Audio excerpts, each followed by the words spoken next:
Peace, everyone. Welcome back to Gigonomics. What if I told you that 30 days from today, you can log out of DoorDash for the last time and not lose a single dollar of income? What if I offered a direct replacement that pays more, works you less, and nobody can deactivate you from? Because that's what this is, the 30-day exit plan, and it starts with understanding why you stuck in the first place. Let's jump into it. Here's the biggest mistake people make when they want to leave DoorDash. They quit cold turkey. They delete the app, they feel free for about 48 hours, and then panic sets in. They still got bills due. The 30-day exit plan is the opposite. You don't quit first, you build first. You build a replacement while you still earning on the app. And on day 30, when your first contract route is finally locked in, you log out for the last time with money already in the bank. That's the difference between escaping and graduating. Let me show you what the 4 weeks look like. Week 1, you still driving for DoorDash, you still earning, but the work you're doing this week is for your future. 3 things that get done in week 1, and none of them require you to quit the app. Number 1, form your LLC. Go to your state Secretary of State website, file your article of organizations. The filing fee is usually $200 to $500, just depending on your state. And a side note, never pay no one to file your LLC. The process is super simple. If you need help, leave it in the comments or shoot me an email. So now, in one afternoon, you're now a registered business owner, not a gig worker, an official business owner. Number two, open a business checking account. And this is what separates you from every other driver calling the pharmacy saying, hey, I can deliver for you. You're not a driver asking for a gig. You're a business offering a service. That distinction matters when the person on the other end of the phone is deciding whether to trust you with their medical deliveries. Number 3, get commercial auto insurance. And this is the one a lot of people want to skip, but don't. Most personal auto policies won't cover business use. Commercial auto policy pricing, that depends on your vehicle and your market. The person without commercial insurance can't land the contracts that require it. Week 1, you still on DoorDash, but by Friday, you got an LLC, you got a business bank account, and you got commercial insurance. You're not a gig worker anymore. You're a business that hasn't landed its first client yet. Week 2, you still driving and you still earning, but now you building your list. Here's what most people get wrong about finding medical carrier contracts. They go to Indeed or they go to ZipRecruiters and they search delivery driver jobs near me. That's tier 1 thinking. You're not looking for a job, you're looking for a client. Here's your 3 target types, and you want to write these down. Number 1 is independent pharmacies, not CVS, not Walgreens. They're independents. They in every city. They deliver prescriptions to homebound patients daily, and most of them don't have a dedicated driver. They're either using a national carrier service that charges them a fortune, or they sending their own pharmacy tech outs to do deliveries, which take them off the counter. You the solution to both problems. 2, clinical laboratories. So your Quest Diagnostics, your LabCorps, your independent labs in your market, they all process specimens, and those specimens need to be picked up from clinics and hospitals and transported back to the processing lab. These routes occur daily, sometimes twice a day, and they need independent contractors on fixed routes. 3, senior communities and independent living facilities. And this is where the senior errand business really starts to scale. This is a gold mine and it's low-hanging fruit. The services are simple, but the demand is constant. Independent living facilities, active adult communities, and senior apartment complexes are full of people who need help with everyday errands. Let me share a real example with you. One of the senior facilities that I'm working with, they don't just call me for the residents. They call me for the facility itself. When they running low on supplies, I'll pick them up. Toilet paper, paper towels, cleaning supplies, or whatever they need to keep the building running. I handle those runs for them. But that's only one side of the relationship. The other side is the residents. Some of those residents need rides to doctor's appointments. Some of them need prescriptions picked up. Some need grocery runs or other everyday errands. So I'm servicing a facility and I'm building relationships with the people who live there. And that's what makes this model so powerful. The opportunity isn't one customer. The opportunity is becoming the person the entire community call when they need help. And that's how one client becomes 10.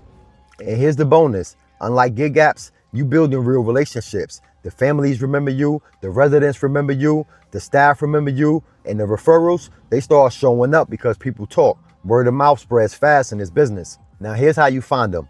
One way is you can open Google Maps and you could type independent pharmacies near me, clinical laboratories near me, seniors living communities near me, independent living facilities near me, active adult communities and assisted living facilities near me.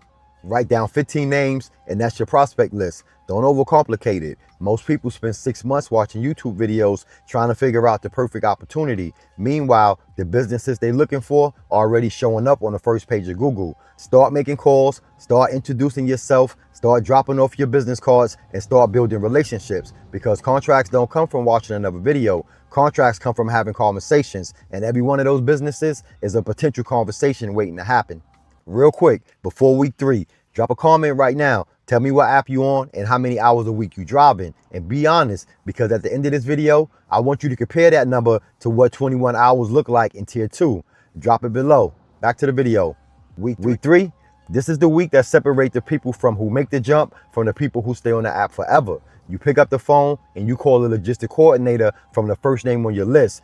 And here's exactly what you say. Hey, my name is, I'm an independent contractor operating in your city. I run medical and pharmaceutical delivery routes, and I have your vehicle. I'm fully insured commercially, and I'm operating under an LLC. I'm looking to add 1 or 2 dedicated route contracts to my schedule. Is that a conversation you open to having?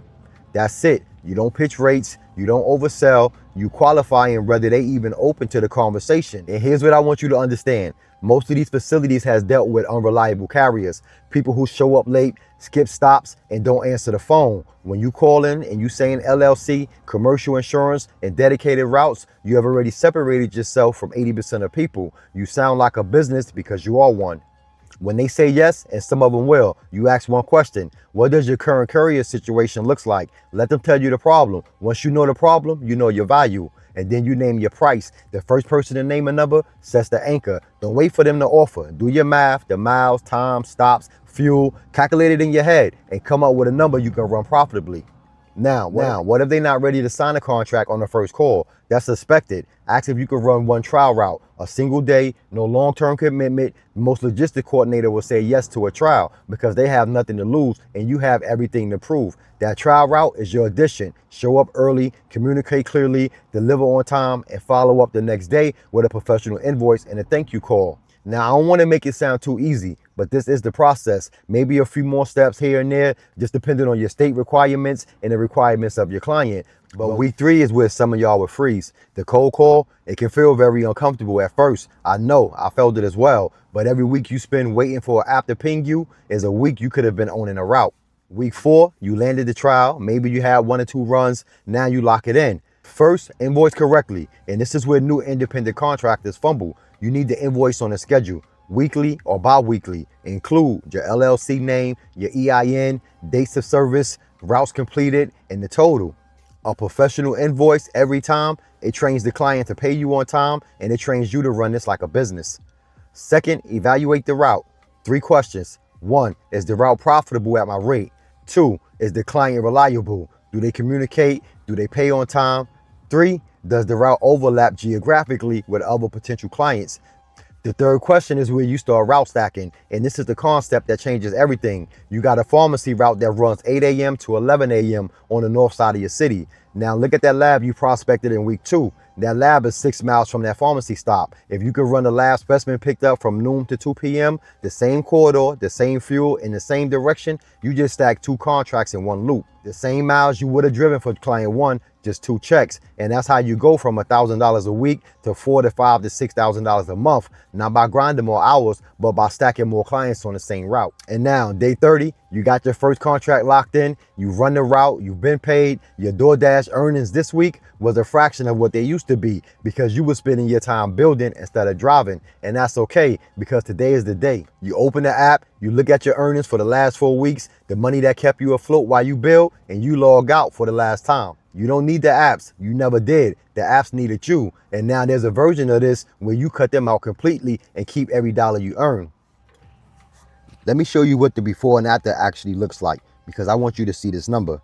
Before, DoorDash, Monday through Friday, 10 hours a day, 50 hours a week. After gas, after wear and tear, after self-employment tax, you clearing maybe $600 to $700 a week. That's $12 to $14 an hour in real money. You drove 400 miles, you dealt with cold food, wrong addresses, bad ratings, and the app just cut base pay in your zone.